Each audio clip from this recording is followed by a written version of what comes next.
धर्म क्या है? धर्म हिंदू होना है, मुस्लिम होना है, सिख होना है, ईसाई होना है, जीव होना है या पारसी होना है। धर्म की क्या परिभाषा है? धर्म किसको कहेंगे? इस चीज़ को समझने के लिए मैं एक कहानी आपसे साझा करना चाह रही हूँ।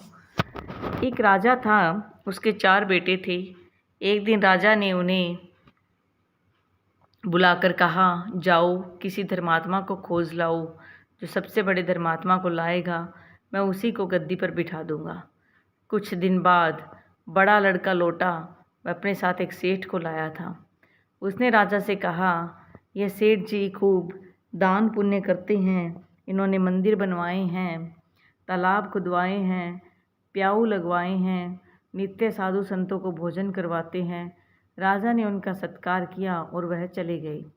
इसके बाद दूसरा लड़का एक दुबले पतले ब्राह्मण को लाया। बोला, इन्होंने चारों धामों और 7 पीढ़ियों की पैदल यात्रा की है, व्रत करते हैं, झूठ नहीं बोलते। राजा ने उन्हें भी दक्षिणा देकर विदा किया। फिर तीसरा लड़का एक और साधु को लेकर आया। आते ही साधु ने आसन लगाया और आंखें बंद करके ध्यान करने लगा। लड़के ने कहा, यह बड़े तपस्वी हैं, रात दिन में सिर्फ एक बार खाते हैं और वह भी धूप गर्मी में पंच अग्नि में तपते हैं, जाड़ों में शीतल जल में खड़े रहते हैं। राजा ने उनका भी स्वागत किया और उसके बाद वो भी वहाँ से प्रस्थान करके चले गए। अब चौथा लड़का आया। जब लड़का आया तो अपने साथ मैले कुचीले कपड़े पहने एक देहाती को लाया। बोला, यह कुत्ते के घाव धो रहे थे, मैं इन्हें नहीं जानता, आप ही पूछ लीजिए ये धर्मात्मा है या नहीं। राजा ने पूछा, क्या तुम धर्म कर्म करते हो? वह बोला, मैं अनपढ़ हूँ, धर्म कर्म क्या होता है नहीं जानता। कोई बीमार होता है तो सेवा कर देता हूँ, कोई मांगता है तो अन्न दे देता हूँ। राजा ने कहा, यही सबसे बड़ा धर्मात्मा है, इसी का सबसे बड़ा धर्म है जो ये दीन दुखियों असहायों की सेवा करता है। दान धर्म के पीछे इंसान की भावना होनी चाहिए। दान धर्म कितना किया गया, कौन से वर्ग कुल में जन्म लेकर किया गया, वो मायने नहीं रखता।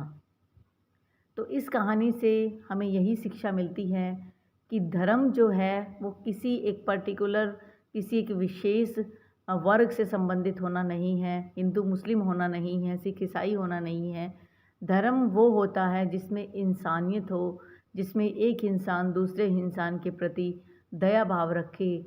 यदि इंसान का इंसान के प्रति, जीवों के प्रति दया भाव नहीं है तो चाहे वो किसी भी धर्म से संबंधित क्यों ना हो, चाहे वो किसी भी समाज से संबंधित क्यों ना हो, उसको किसी भी प्रकार से आप इंसान की संज्ञा नहीं दे सकते। वो इंसान के रूप में एक जानवर की आप उसे संज्ञा दे सकते हो, क्योंकि जो दीन दुखियों और जीवों पर दया नहीं करेगा वो किसी धर्म का नहीं हो सकता। धन्यवाद।